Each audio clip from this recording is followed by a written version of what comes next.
नमस्कार, मैं doctor Rupa Mangalani, associate professor political science में। हमारा आज का टॉपिक है स्विस राजनीतिक दलों की विशेषताएं। तो जैसा कि हम जानते हैं कि स्विट्ज़रलैंड का संविधान अपने आप में अनोखा है। तो स्विट्ज़रलैंड में जो पॉलिटिकल पार्टीज़ हैं, राजनीतिक दल हैं, उसकी भी कुछ विशेषताएं हैं जिसका कि अध्ययन हम निम्नलिखित रूपों में कर सकते हैं। पहली बात तो है वो बहुदलीय प्रणाली है। स्विट्ज़रलैंड इंग्लैंड और अमेरिका के विपरीत स्विट्ज़रलैंड में बहुदलीय प्रणाली है, अर्थात 2 से अधिक राजनीतिक दलों को राजनीति में प्रभावपूर्ण स्थिति प्राप्त है। सोवियत संघ संविधान के निर्माण के समय स्विट्ज़रलैंड में 3 मुख्य राजनीतिक दल थे, लेकिन 1919 में राष्ट्रीय परिषद के चुनाव हेतु आनुपातिक प्रतिनिधित्व की प्रणाली अपनाई गई और इससे राजनीतिक दलों की संख्या में तेजी से वृद्धि हुई और आज उनकी संख्या 13 से 14 के लगभग है।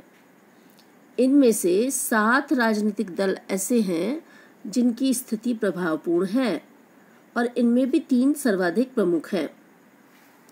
बहुदलीय प्रणाली ने स्वाभाविक रूप से मिलीजुली सरकारों को जन्म दिया है, लेकिन इस संबंध में स्विट्ज़रलैंड की स्थिति तो अनोखी ही है। सामान्यतः बहुदलीय प्रणाली निर्बल और अस्थायी सरकारों को जन्म देती है, जैसा कि द्वितीय विश्व युद्ध के पूर्व के बाद हमने देखा है, लेकिन स्विट्ज़रलैंड में ऐसी कोई बात नहीं है। वहाँ बहुदलीय प्रणाली अत्यधिक सफलता के साथ काम कर रही है। दूसरी बात दलों की संवैधानिक स्थिति है।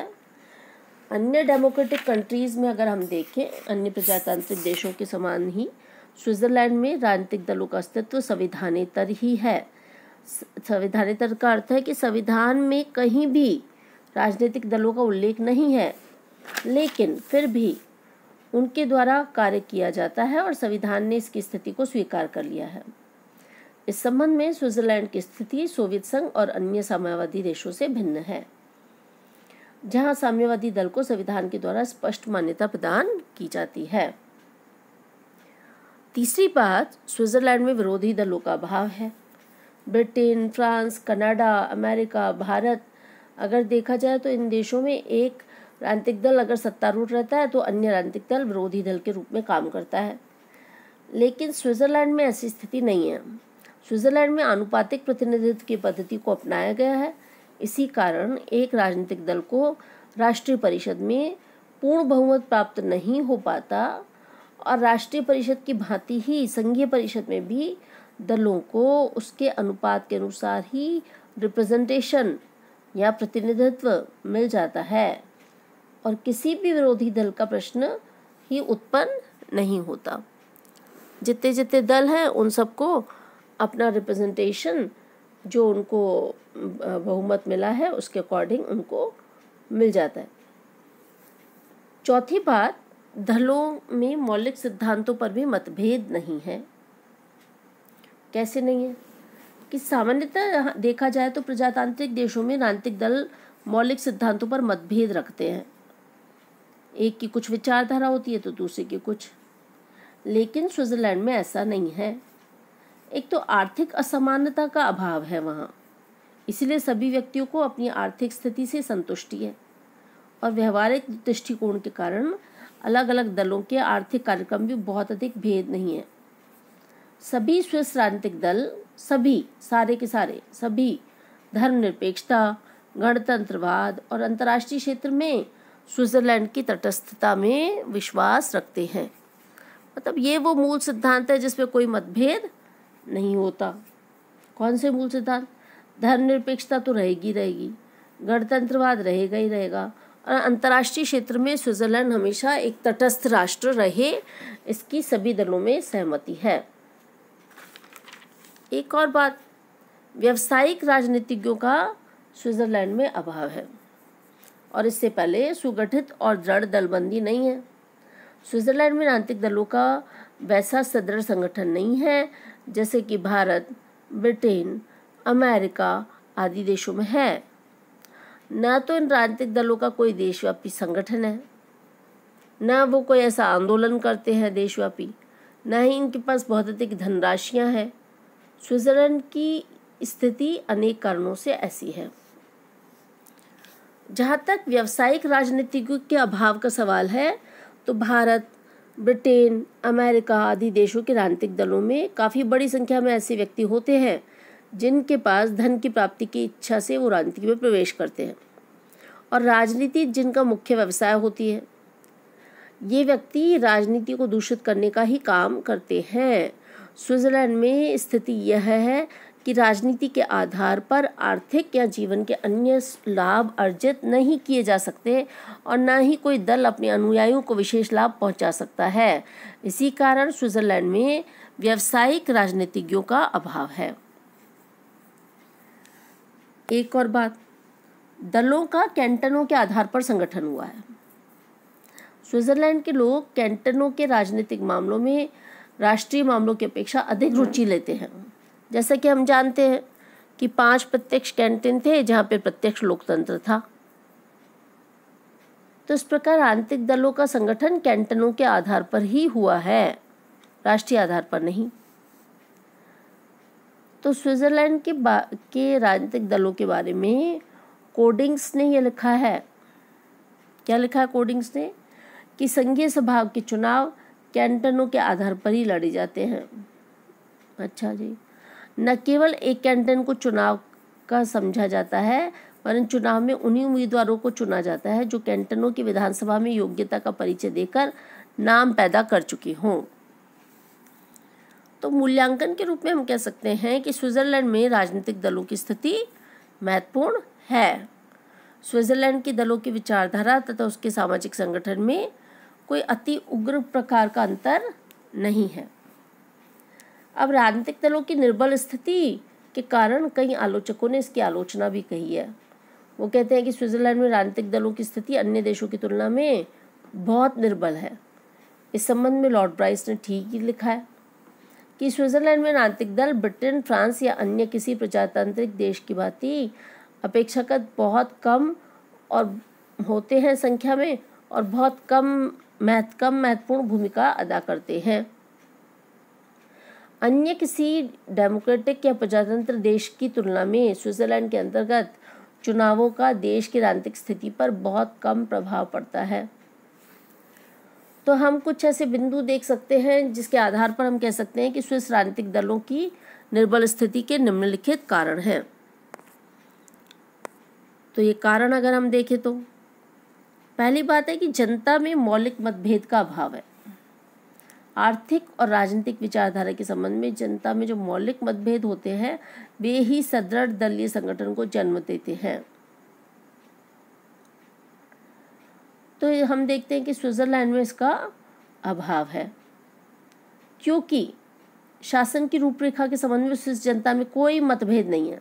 सभी नागरिक ये चाहते हैं और मानते हैं कि रिपब्लिक, कॉन्स्टिट्यूशन, गणतंत्रात्मक संविधान, धर्मनिरपेक्षता, मिश्रित अर्थव्यवस्था और मिश्रित अर्थव्यवस्था के साथ अंतर्राष्ट्रीय क्षेत्र में स्विस तटस्थता, इसको सभी चाहे कोई भी हो जनता का भाग वो सभी स्वीकार करते हैं और जनता में मत विभाजन का इन मुद्दों पर तो प्रश्न ही नहीं है।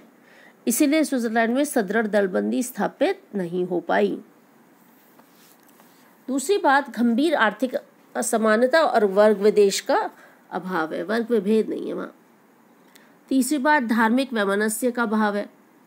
बहुत सारे देशों में धर्म विभेद के कारण धार्मिक वैमनस्य होता है, फिर दलबंदियाँ होती है, लेकिन स्विट्जरलैंड में स्थिति ऐसी नहीं है।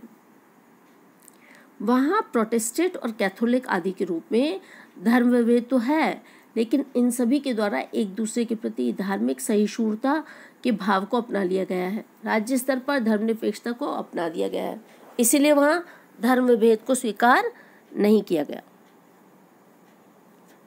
एक और बात, लोक निर्णय की व्यवस्था है। हम सब जानते हैं स्विट्जरलैंड में लोक निर्णय की व्यवस्था है। तो इसके लोक निर्णय की व्यवस्था के कारण विधानमंडल और कार्यकारिणी दोनों ही अपेक्षाकृत सीमित है, क्योंकि इसी कारण इनमें उपस्थित दल भी निर्बल है, क्योंकि इनकी स्थिति बहुत सशक्त नहीं है। सबको पता है कि प्रत्यक्ष लोकतंत्र के तहत जनता एक निर्णयशीलता की शक्ति रखती है। और बात, राजनीतिक दलों के प्रति व्यवहारिक दृष्टिकोण है। राजनीति के प्रति व्यवहारिक दृष्टिकोण है। स्विस नागरिक राजनीति के प्रति व्यवहारिक दृष्टिकोण रखते हैं और अपने आप को किन्हीं सिद्धांतों या दल से बांधकर रखने के बजाय स्वतंत्र विवेक के आधार पर काम करते हैं। वे राजनीति को एक गंभीर विषय मानते हैं और उग्र दलबंदी को अच्छा नहीं मानते। संघीय सभा के जो है अल्पकालीन अधिवेशन होते हैं। स्विस व्यवस्थापिका के अधिवेशन बहुत छोटे, अधिक से अधिक 1 महीने के होते हैं और अधिवेशन के बाद सदस्यगण अपने नियमित व्यवसाय में चले जाते हैं, क्योंकि स्विट्जरलैंड में व्यावसायिक राजनीतिज्ञों के लिए कोई जो है स्थान नहीं है। अतः व्यवस्थापिका में कठोर संगठन का विकास नहीं हो पाया है। राष्ट्र प्रेम की उग्र भावना है। स्विस नागरिकों में राष्ट्र प्रेम की भावना अधिक उग्र होती है। वे किन्हीं भी विषयों पर दलीय हित की दृष्टि से नहीं, वरन राष्ट्रीय हित की दृष्टि से ही विचार करते हैं। तो राष्ट्र प्रेम की इस भावना के कारण स्विस नागरिकों में एकता और सदृढ़ता उत्पन्न हुई है। इससे दलबंदी नहीं हो पाई है। इन्हीं तथ्यों को देखते हुए स्विट्जरलैंड में दलबंदी की भावना बहुत दुर्बल है और स्विस राजनीति अपेक्षाकृत शांत, सुव्यवस्थित और संयत मानी जाती है। तो इस प्रकार हमने देखा कि स्विट्जरलैंड के राजनीतिक दलों की मुख्य विशेषताएं हमने देखी।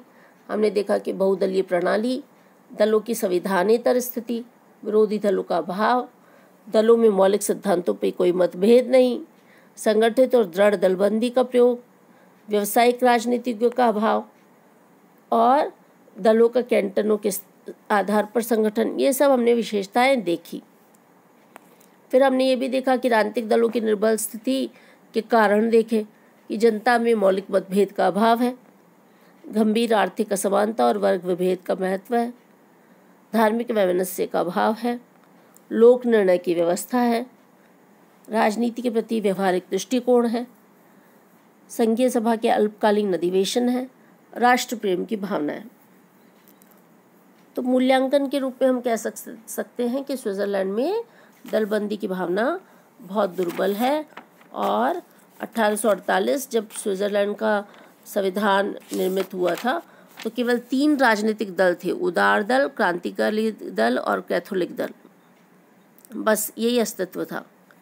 लेकिन 1919 के बाद आते आते स्विस राजनीति में क्रांतिकारी दल का प्रभुत्व भी रहा, ये भी हम जानते हैं। लेकिन 1919 के बाद हम देखते हैं कि अनेक दलों का निर्माण हुआ और स्विस राजनीति बहुदलीय हो गई और स्विट्जरलैंड में फिर भी 3 मुख्य दल आज भी 1919 के बाद उभरे हैं, जो वो है कृषक दल, है ना, और स्वतंत्र दल और साम्यवादी दल। तो हम देख सकते हैं कि आज स्विट्जरलैंड में बहुदलीय व्यवस्था है, जिसमें कैथोलिक दल, कैथोलिक रूढ़िवादी दल, क्रांतिकारी दल, साम्यवादी लोकतंत्री दल, कृषक दल, उदारवादी दल, ये सब दल कार्य करते हैं। स्वतंत्र दल, साम्यवादी दल अथवा श्रमिक दल, ये सब मिलके काम करते हैं। इन दलों के अतिरिक्त भी स्विट्जरलैंड में कई छोटे बड़े दल हैं, जैसे उदार समाजवादी दल, लोकतंत्रात्मक तथा प्रोटेस्टेंट दल, नेशनल फ्रंट, अनुदार नवयुवक दल, राष्ट्रीय लीग तथा किसान लीग आदि आदि। लेकिन मुख्यतः 3 मुख्य दल हैं।